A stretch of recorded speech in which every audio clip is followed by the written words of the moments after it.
Bismillahirrahmanirrahim. Assalamualaikum warahmatullahi wabarakatuh.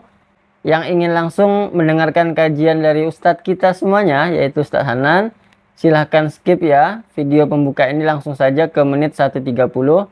Di sini saya selaku Mimin akan membacakan komen-komen dari sahabat Ustadz Hanan Attaqi. Di antaranya dari Sahani Harlin.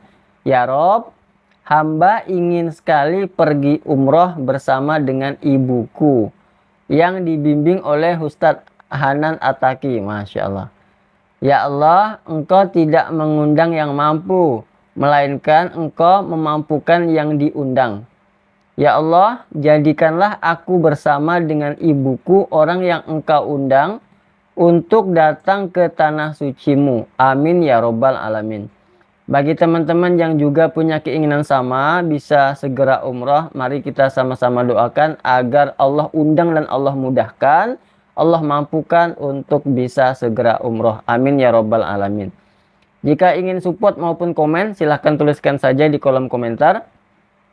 Langsung saja kita saksikan kajian dari Ustadz Hanan Attaqi. Wassalamualaikum warahmatullahi wabarakatuh. Teman-teman sekalian, kita lanjutkan tentang pembahasan min ajaibil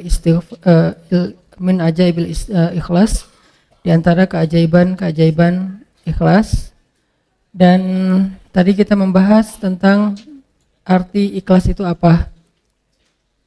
Ternyata ikhlas itu bukan nggak berharap apa-apa kepada Allah, seolah-olah kita nggak merasa butuh kepada Allah, padahal justru berharap kepada Allah, bergantung kepada Allah, meminta kepada Allah, itu bagian dari ibadah. Jadi kalau kita pengen dapat banyak pahala ibadah, doa aja yang sering, karena berdoa itu adalah ibadah. Dan Nabi yang paling banyak berdoa itu salah satunya Nabi Ibrahim.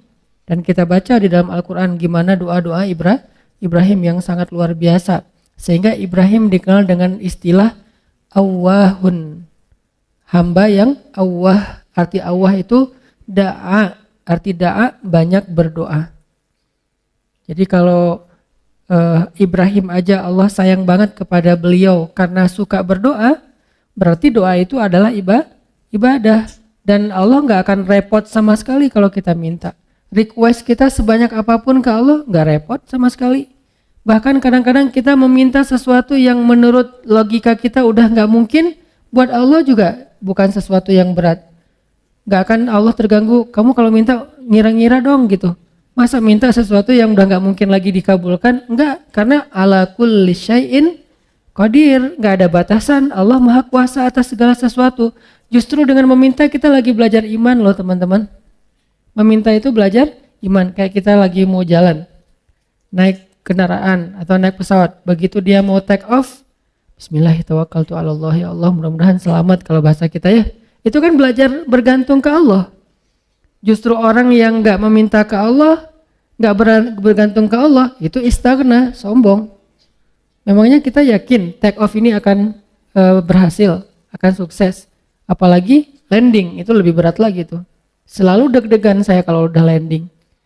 Apalagi kalau yang misalnya pesawatnya agak kecil, terus cuacanya nggak bagus, landingnya sampai nggak terlalu mulus gitu, itu kan resikonya tinggi. Sehingga pas lagi landing, doanya mungkin 3 kali lipat pas dari take off gitu.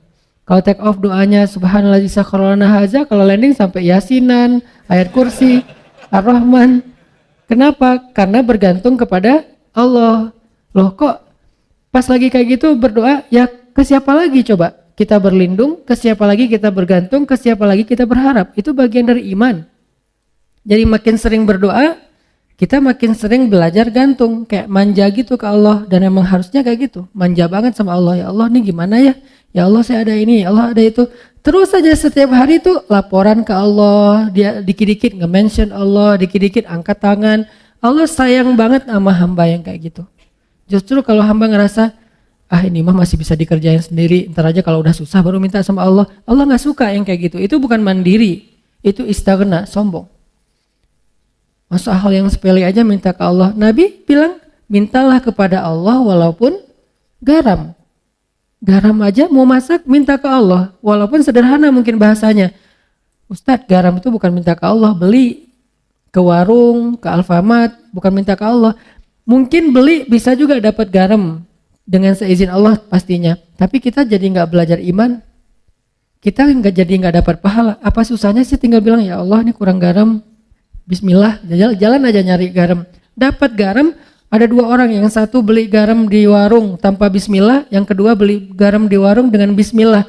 Dua-duanya dapat garam, tapi yang kedua dapat plus pahala, iman, makin disayang sama Allah. Siapa tahu lewat masakan yang dia masak dengan Bismillah itu rasa cinta Allah tanamkan dalam hati suaminya.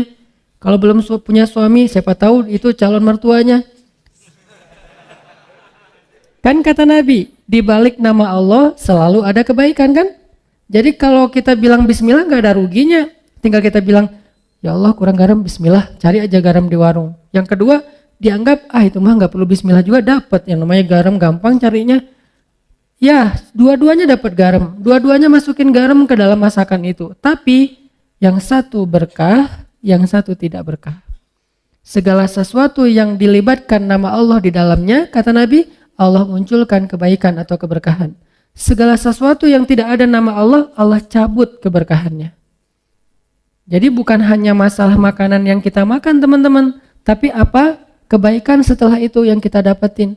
Sehingga kalau misalnya kita ngerasa mampu pun secara logika sederhana, mudah, tetap pakai nama Allah. Tetap minta sama Allah. Karena yang kita minta bukan yang mudah itu doang, tapi apa yang setelah itu. Kita jalan naik motor, cuman deket doang ke rumah teman atau kemana gitu yang mungkin bahkan kadang-kadang gak perlu takut ada razia atau apa karena terlalu dekat gitu. Atau di kampung gak pakai helm juga, walaupun ini bukan saya gak nganjurin ya. Kan banyak tuh realitasnya kayak gitu ya. Lupa Bismillah, giliran yang jalannya biasa pakai razia. Bismillahirrahmanirrahim, Bismillahirrahmanirrahim, la haula wala quwwata illa billah. Auzubillahi min polisi misalnya. Sampai doanya macam-macam gitu kan ya. Kenapa? Karena dianggap itu beresiko. Giliran yang ringan-ringan enggak. Jangan lihat itunya doang, lihat apa setelahnya.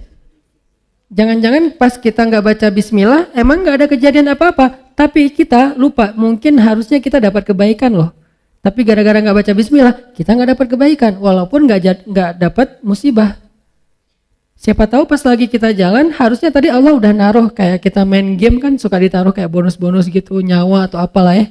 Terus kalau pas lewat nyamber dapat naik gitu nyawanya, dapat 1 strip, dapat 2 strip. Nah kalau nggak baca Bismillah kita nggak dapat itu, tapi pulang tetap selamat. Akhirnya kita pikir nggak ngaruh juga nggak baca Bismillah, nggak. Jangan lihat kejadian itu aja, tapi lihat apa setelahnya. Siapa tahu dengan baca Bismillah, bukan siapa tahu sih, yakin dengan baca Bismillah kita dapat kebaikan yang kita min haitsu la yahtasib, yang kita nggak pernah tahu, nggak pernah duga. Yang kayak cerita saya dulu dapat, alhamdulillah beli rumah gara-gara sholat asar di Masjid Cihanjuang yang sekarang dekat rumah. Kenapa bisa kayak gitu? Mana saya tahu ada yang akan jual rumah di masjid lagi sholat asar. Kalau bukan karena Allah yang ngatur banget kan segala sesuatu teh. Jadi minta sama Allah, berharaplah kebaikan-kebaikan sebanyak apapun dari Allah, itu nggak ngerugiin Allah. Sampai Nabi mengatakan, seandainya semua makhluk, semua manusia dari mulai Adam sampai manusia terakhir berkumpul sekaligus, lalu mereka semuanya meminta kepada Allah kebaikan dan pertolongan, maka Allah memberikan semua permintaan mereka dikabulkan satu persatu sesuai dengan hajatnya. Maka semua itu tidak mengurangi kebesaran Allah, walaupun sekecil 1 tetes air yang dicelupkan dengan ujung jarum ke dalam lautan, sama sekali nggak berkurang. Apa repotnya buat Allah? Ini berhala udah ngumpul semua, bukan sealatif loh.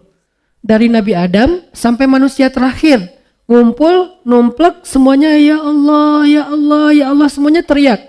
Minta kepada Allah dan Allah kabulkan satu-satu masing-masing dikabulkan sampai beres hajatnya. Itu enggak mengurangi kebesaran Allah walaupun seujung kuku sekalipun atau seujung jarum sekalipun.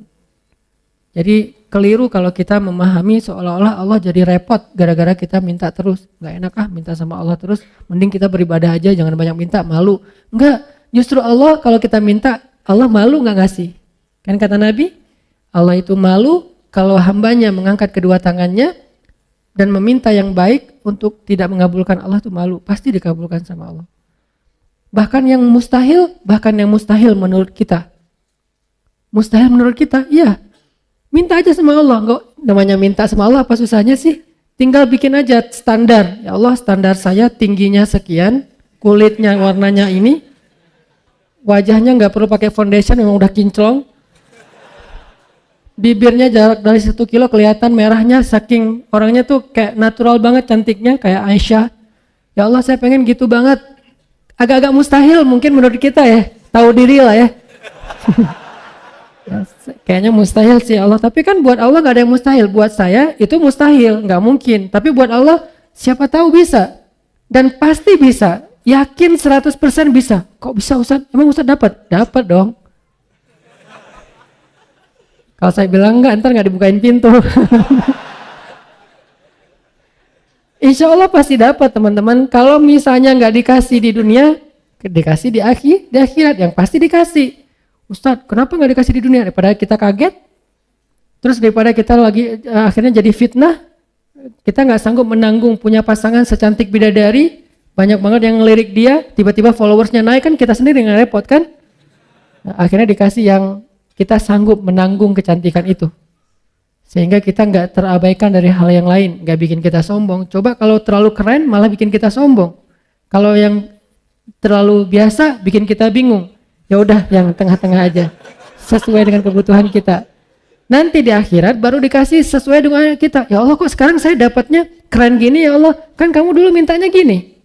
Siapa dia? Pasangan halal kita di dunia yang Allah make upin lagi nanti di akhirat.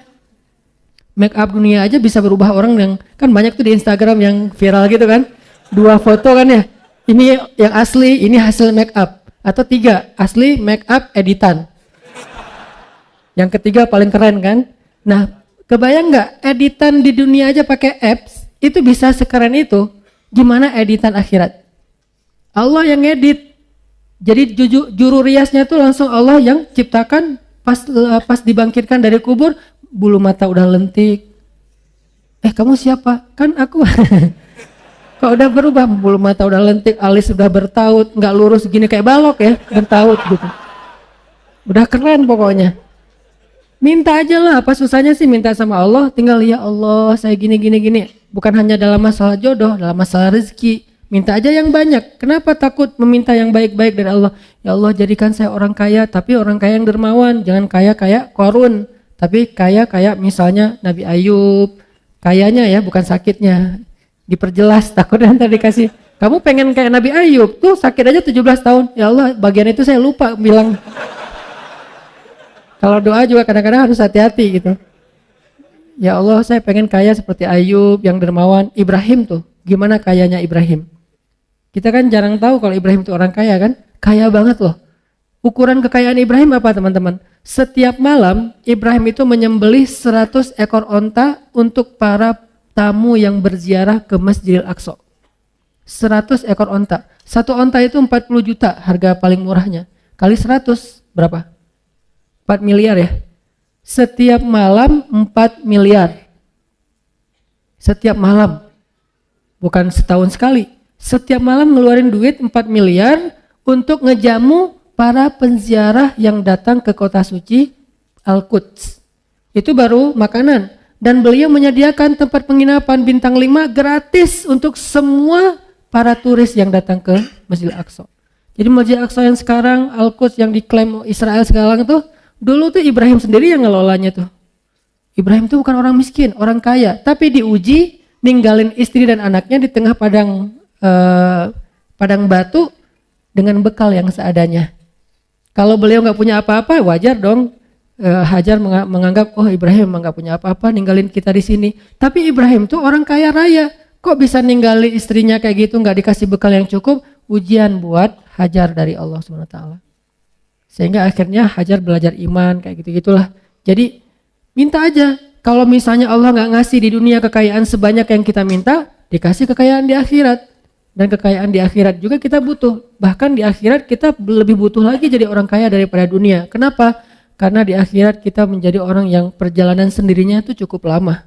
Gak dibantu siapa-siapa itu cukup lama. Baru setelah periode ini lewat, baru nanti akan ada periode kita ketemu lagi dengan pasangan kita, ketemu lagi dengan keluarga kita, yang pasti nggak akan ketemu lagi dengan mantan kita. Itu ada adegan kayak gitu nanti di akhirat.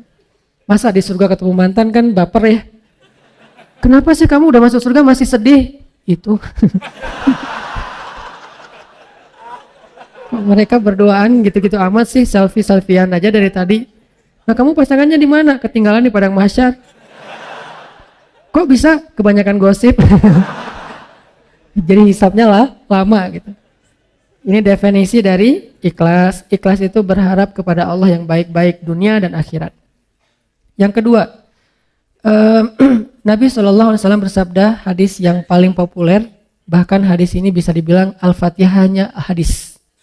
Al-Fatihahnya, kedudukan hadis ini di dalam hadis-hadis Nabi seperti kedudukan Al-Fatihah di dalam Al-Quran. Innamal a'malu binniyat wa innama likulli imri'in ma nawa, dan seterusnya. Hadis Bukhari Muslim dari Umar. Nah kata Nabi, innamal a'malu binniyat. Amal itu tergantung niat. Arti amal, ucapan, penglihatan, pendengaran, perbuatan, tingkah laku, semua yang zahir kita nih, innamal a'malu binniyat. Akan Allah nilai, akan Allah anggap kebaikan atau tidak, tergantung di sini teman-teman, bukan yang di zahir. Makanya ada hadis yang menjelaskan hadis ini, kan ada hadis dijelaskan oleh hadis, ayat dijelaskan oleh ayat gitu kan, ayat dijelaskan oleh hadis, kan sesama teks ini saling menjelaskan.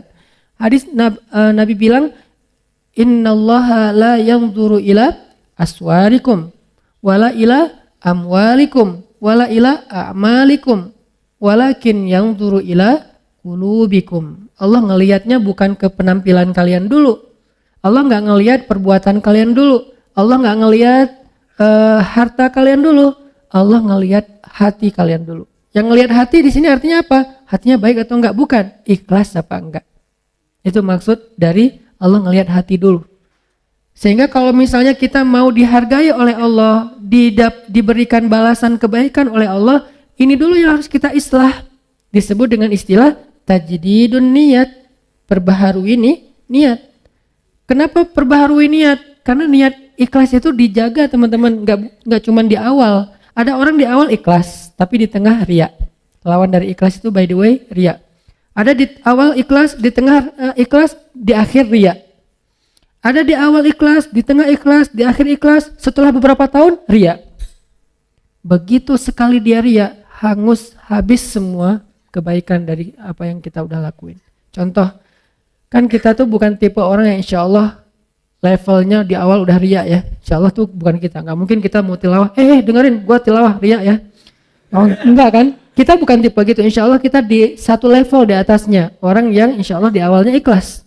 Nggak mungkin juga kita misalnya mau ngelakuin satu kebaikan semuanya terus kita niatkan. Kalau orang yang niatnya dibaca usolli sunnata tahiyatul masjid rakaatain lillahi ta'ala, kan gitu kan ya. Ini riya sengaja usolli sunnata misalnya duha rakaatain riyaan linnas, Allahu akbar, kan nggak ada apa riyaan linnas atau riyaan linnas. Ya Allah saya sengaja nih sholat 2 rakaat, maaf ya Allah kali ini agak-agak kurang ikhlas, riya aja deh sekali-kali kan nggak apa-apa, Allahu akbar. Nggak ada, kita tuh bukan level itu. Kita level orang yang insya Allah dari awal pasti ikhlas. Karena kita tahu bahayanya riya. Tapi kegoda di tengah. Saya dulu awal-awal pulang dari Kairo, karena dianggap ustadz suruh ngimamin. Oh ya, ikhlas kan? Kata Nabi, hiasilah Al-Quran dengan suara kalian. Oh ya udah, saya hiasi semampu saya dengan suara saya. Alhamdulillahi Rabbil Alamin. Di tengah gitu kan ya. Begitu ada yang nangis di belakang, bagus juga ya suara saya. Mulai di awal ikhlas, di tengah riya. Dan apakah saya berniat mau riya? Enggak. Riya itu bukan kita niatin. Yuwaswisu fi sudurin nas, setan yang membisikkan dalam hati kita, dan itu bukan disengaja. Sehingga kita tajdid. Begitu setan, bagus juga suara lu, astagfirullahaladzim, bagus. Enggak sih, ngomong dalam hati yang jujur karena alimun bidzatis sudur. Allah tuh tahu banget lah isi hati kalian. Kalian nggak usah bohong deh sama gua, sama Allah tuh nggak bisa bohong. Wa asirru qaulakum awijharu bih innahu alimun bidzatis sudur. Kalian merahasiakan, kalian tampakkan, tahu banget lah Allah apa yang kita rasain. Jadi rugi banget kita bohong sama Allah dalam hati itu kayak konyol banget tuh. Allah tahu isi hati kita sejelas kita berteriak. Misalnya kita teriak, bagus juga ya suara saya, kan jelas tuh. Tapi dalam hati, bagus juga ya suara saya. Jelas, buat Allah tuh gak ada bedanya. Bukan apa-apa, enggak kayak gitu. Jelas banget, sejelas kita bersuara lantang, sejelas itulah suara di dalam hati kita. Di sisi Allah gak ada yang beda. Jadi gak usah bohong deh sama Allah.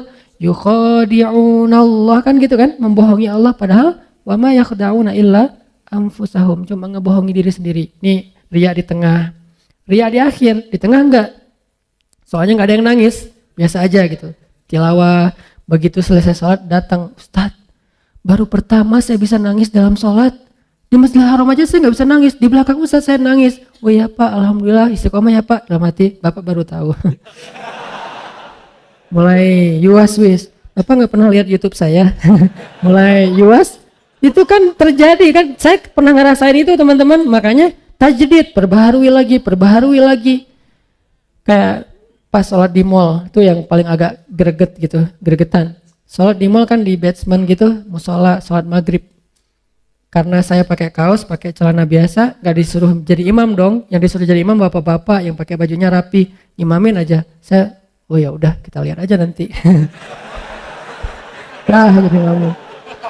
Begitu si bapak baca Quran, tuh kan kata saya juga apa?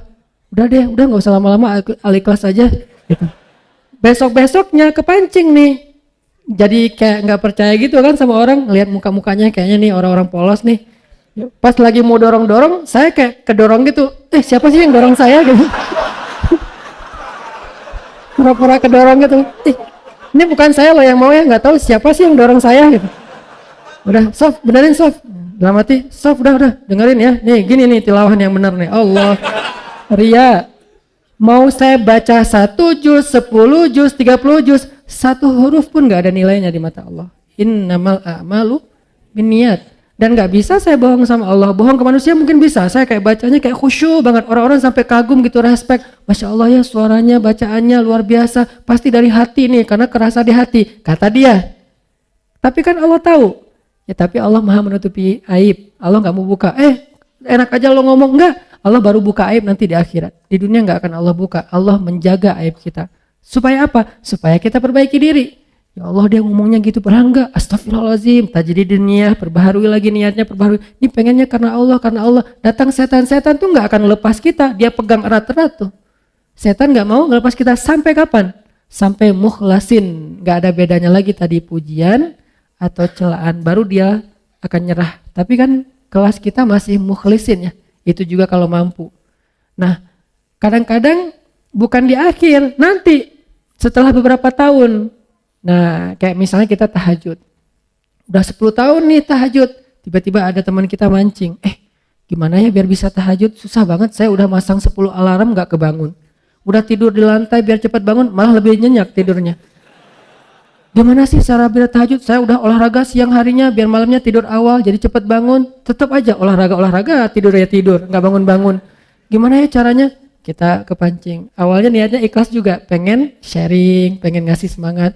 Sebetulnya sih tahajud itu gampang kalau udah jadi habit, gitu. Gimana maksudnya? Lah kalau udah jadi habit, mau dia capek, pulangnya telat, yang namanya jam 2 pasti udah kebangun. Biar jadi habit berapa lama? Ya standarnya sih 10 tahun. Kalau kamu gimana? Ya alhamdulillah 10 tahun. Habis semuanya. 1 malam pun gak ada nilainya, coba. Sayang banget kan?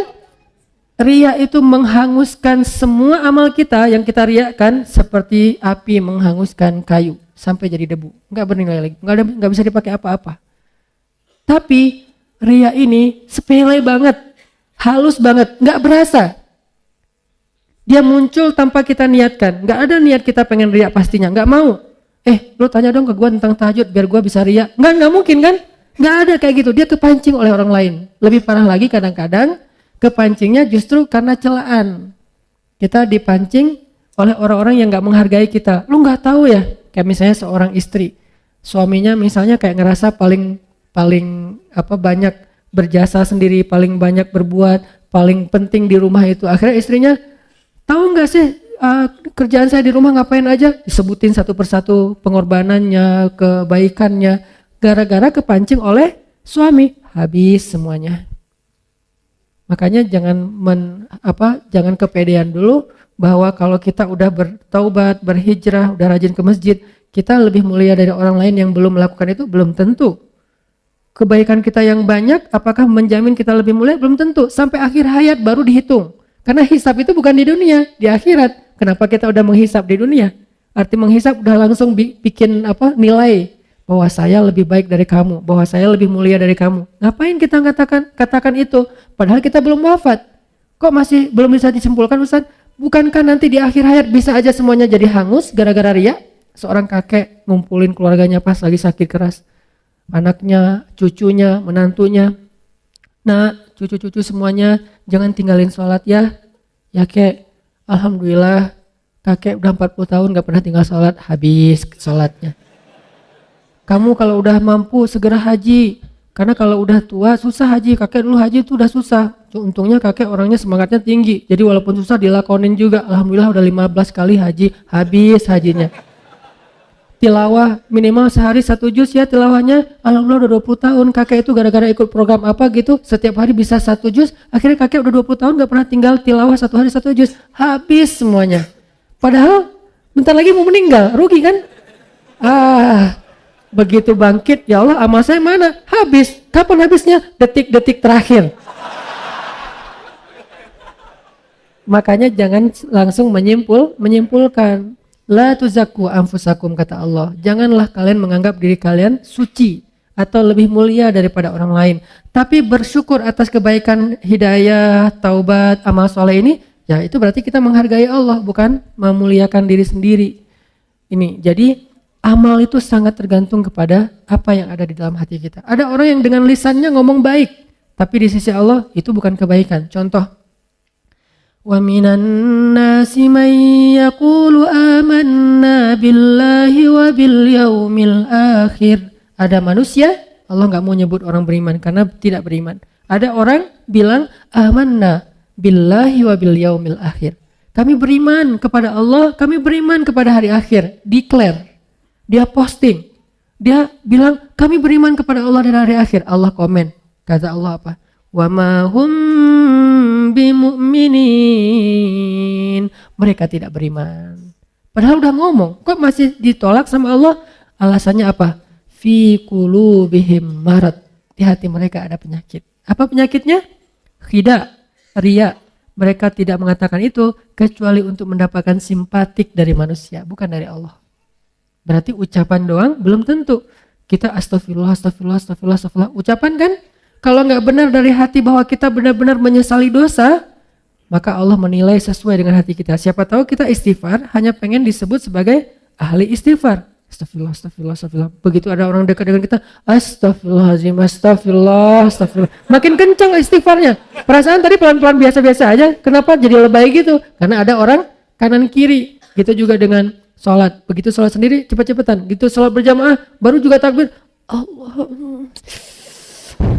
Dari mana juga bacaan sholat ada nya gitu kan ya. Saking menghayati. Kenapa? Karena dia dilihat orang lain. Allah tahu banget lah yang gitu-gitu. Gak usah acting deh di depan Allah. Begitu kita acting, Allah bilang fi qulubihim marad. Yang masalah itu bukan zahir kamu. Berdiri takbir kamu itu udah sifat sholat Nabi. Naruh ininya sifat sholat Nabi. Berdirinya sifat sholat Nabi. Bacaannya bacaan Nabi. Kenapa bacaan Nabi? Di hari ini Nabi baca surat ini. Sholat ini Nabi baca surat ini. Sampai sedetail itu. Rukunya itu benar-benar bisa naruh air dan gak tumpah. Saking sifat sholat ruku Nabi. Sujudnya bisa masuk anak kambing. Kan bangetlah zahirnya. Tapi kalau dalam hatinya dia berpikir, nih kalian lihat nih, ini baru sifat sholat Nabi. Kalian belajar sama saya, habis semuanya tuh. Kenapa? Fi qulubihim marad. Hatinya ada riya. Jadi Allah innamal a'malu binniyat, maksudnya yang Allah nilai pertama ini dulu.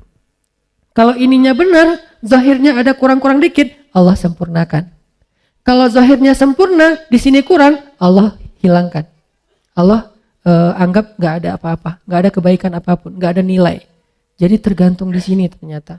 Kan ada kisah orang yang pengen sedekah, diam-diam kan, tiga kali salah. Dia bilang, ya Allah, nanti kalau udah malamnya larut, orang semuanya pada tidur, saya baru mau sedekah. Ini berarti dia sedekahnya kan diam-diam ya, nggak ada yang lihat ya, ikhlas gitu. Karena ada dulu cicitnya Nabi Ali bin Husain Zainal Abidin. Beliau itu kalau mau ngasih sedekah ke orang miskin, tunggu sampai semua orang dalam kampung itu tidur. Begitu orang udah pada tidur, baru keluarlah Ali bin Husain bawa roti, naruh di depan rumah orang-orang miskin. Terus pulang aja. Dan nggak mungkin juga orang miskin pakai CCTV kan? Jadi dia tahu nggak ada yang lihat, ditaruh. Pulang pagi-pagi orang miskin buka pintu, ada kantong di dalamnya roti. Setiap malam kayak gitu. Dan gak ada yang tahu kalau itu Ali bin Husain. Kapan taunya? Begitu Ali bin Husain Zainal Abidin wafat, udah gak ada lagi roti di depan rumah orang miskin. Baru orang mengatakan berarti selama ini yang ngasih adalah Ali bin Husain Zainal Abidin. Saking merahasiakan amal, biar Allah dan saya aja yang tahu. Kita berdua aja ya, Allah yang tahu, yang lain gak usah. Itu romantis banget loh sama Allah. Jadi kalau ada yang ngomong, tuh gak pernah sedekah. Ya Allah, dia gak tahu. Biar kita aja sama Allah yang tahu. Itu keren loh. Jadi ada amal yang biar jadi rahasia. Kan kalau ada rahasia tuh jadi terkesan akrab ya, kayak romantis gitu kan. Kayak kita misalnya dengan orang-orang khusus, sahabat kita, geng kita, kan kita punya rahasia yang orang lain nggak tahu kan. Jadi kalau ada orang yang ngomongin macam-macam, kita ngelirik dia aja sambil senyum-senyum, dia nggak tahu kan.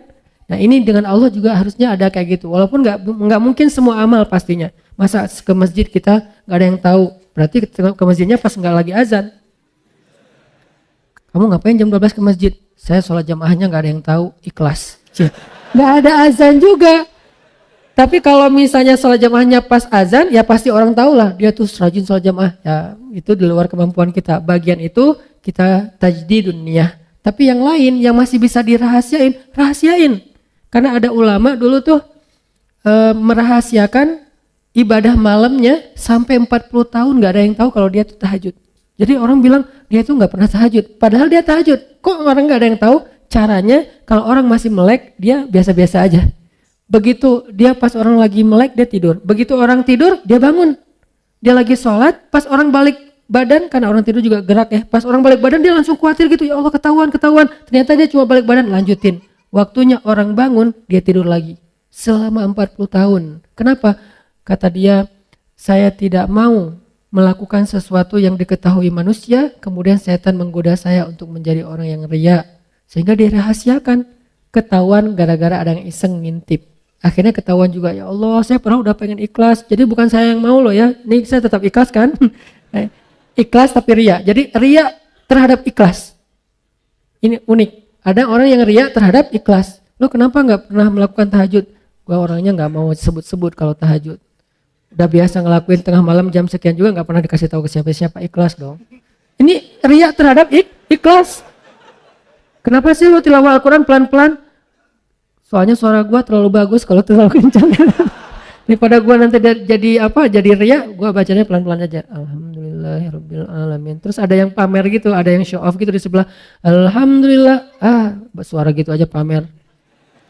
Riya terhadap keikhlasannya. Jadi nggak rela kalau orang lain riya karena dia ngerasa ikhlas. Jadi pengennya lo nggak usah riya depan gue deh, gue ikhlas. Kalau gue mau pamer bisa, cuma kan gue nggak mau, gue pengennya ikhlas. Ini namanya ikhlas riya terhadap ikhlas. Ini aneh banget. Sama dengan orang yang perlu istighfar terhadap istighfar. Ya istighfar, al-istighfar yahtajul istighfar. Istighfarnya membutuhkan istighfar. Kenapa? Istighfarnya itu riya banget. Astagfirullah, ya Allah, zalamtu nafsi zulman katsira. Oh nggak ada lagi orang, amin. Udah pergi aja. Kalau juga ada orang, istighfarnya luar biasa. Ini nih, istighfar, yahtajul istighfar. Istighfar yang membutuhkan istighfar. Jadi ada laki-laki, dia sedekah, ya Allah, malam ini saya pengen sedekah ke orang pertama yang saya temuin di luar rumah. Malam-malam, kayak kita mungkin jam 12 malam, dia keluar, ketemu seorang laki-laki, ngasih aja, pergi. Karena dia nggak mau ketahuan, nggak mau ngobrol biar nggak ketahuan, pergi aja. Besok pagi orang-orang pada ngomong jadi trending topik. Kata orang-orang semalam ada pencuri dapat sedekah, dia langsung ngerasa gitu, bukan kegeeran karena dia doang yang sedekah kan. Astagfirullahaladzim, berarti sedekah saya salah semalam buat pencuri. Ya Allah, saya ulangi deh, ntar malam saya perbaiki. Maaf ya Allah. Malam kedua dia keluar lagi, diam-diam gak ada orang, jalan nyari siapa yang bisa dibantu. Lewat seorang cewek, kasih, Neng, langsung pergi. Besok pagi orang-orang ngomong, semalam seorang pezina dapat sedekah. Astagfirullahaladzim, salah lagi 2 kali. Dan ini ceritanya bukan fiksi, hadis dalam bentuk kisah.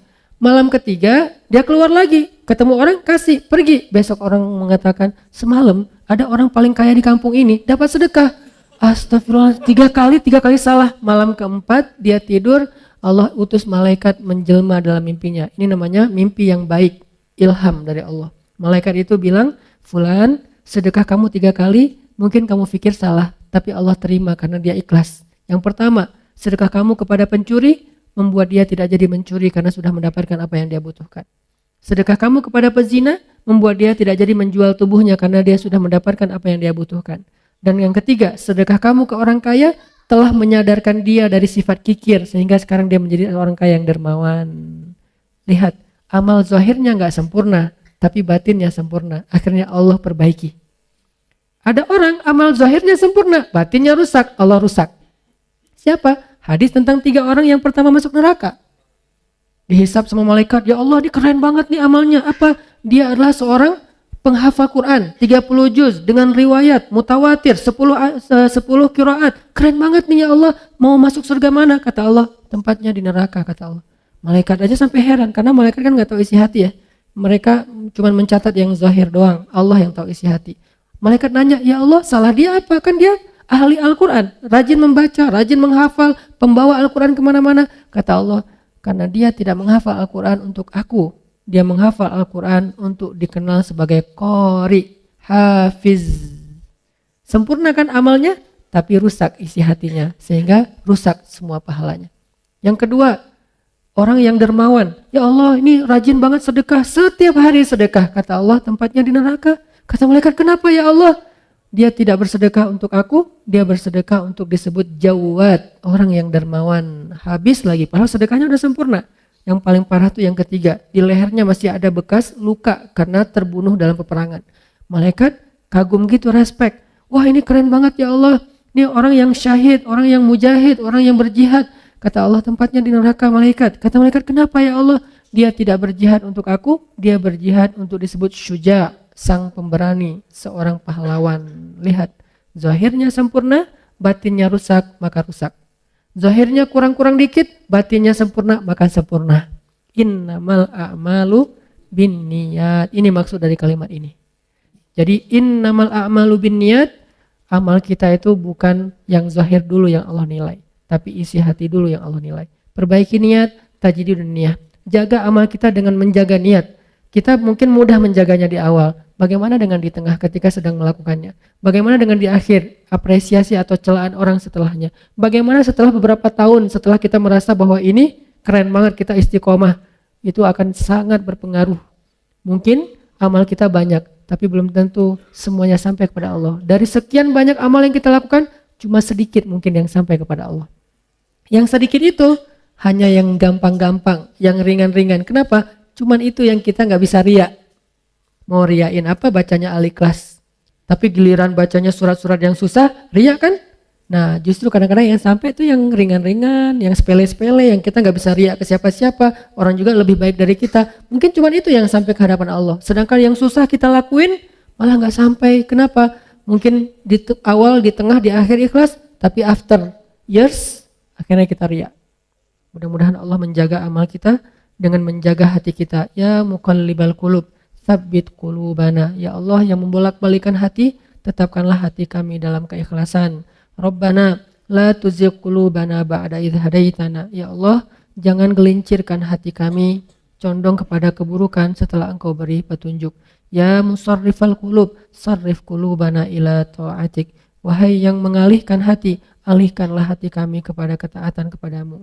Allahumma habbib ilainal iman wa zayyinhu fi qulubina wa karrih ilainal kufra wal fusuqa wal isyan waj'alna minar rasyidin. Ya Allah, jadikan kami cinta kepada iman dan amal soleh, dan jadikan rasa cinta itu indah di dalam hati kami, dan jadikan kami benci kepada kekufuran, kedurhakaan dan dosa, dan jadikanlah kami termasuk orang yang mendapatkan petunjuk. Allahumma ighfir lana wa liwalidayna. Ya Allah, ampunkan dosa-dosa kami, ampunkan dosa kedua orang tua kami. Jika ada kebaikan-kebaikan yang kami lakukan, maka alirkanlah juga pahala itu kepada kedua orang tua kami.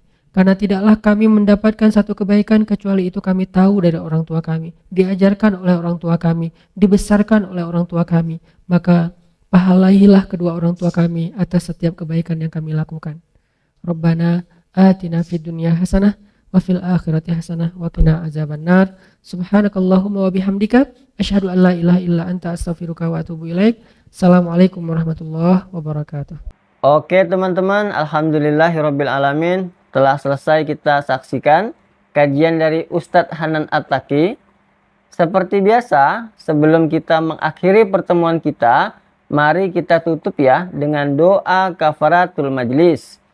Karena apa? Karena mempunyai manfaat yang sangat luar biasa. Dari Abu Hurairah radhiyallahu anhu berkata, Rasulullah shallallahu alaihi wasallam bersabda, barang siapa yang berada pada suatu majelis, kemudian pada majelis tersebut terdapat banyak perkataan yang tidak berguna, lalu sebelum beranjak meninggalkan majelis mengatakan hal yang ini, yaitu kafaratul majelis, kecuali telah diampuni baginya apa yang ada pada majelis tersebut.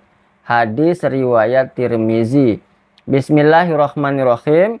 Subhanakallahumma wa bihamdika asyhadu an la ilaha illa anta astaghfiruka wa atubu ilaik. Wassalamualaikum warahmatullahi wabarakatuh. Dan artinya teman ketinggalan. Maha suci engkau ya Allah, dengan memujimu aku bersaksi bahwa tiada Tuhan selain engkau. Aku mohon ampunanmu dan aku bertaubat kepadamu.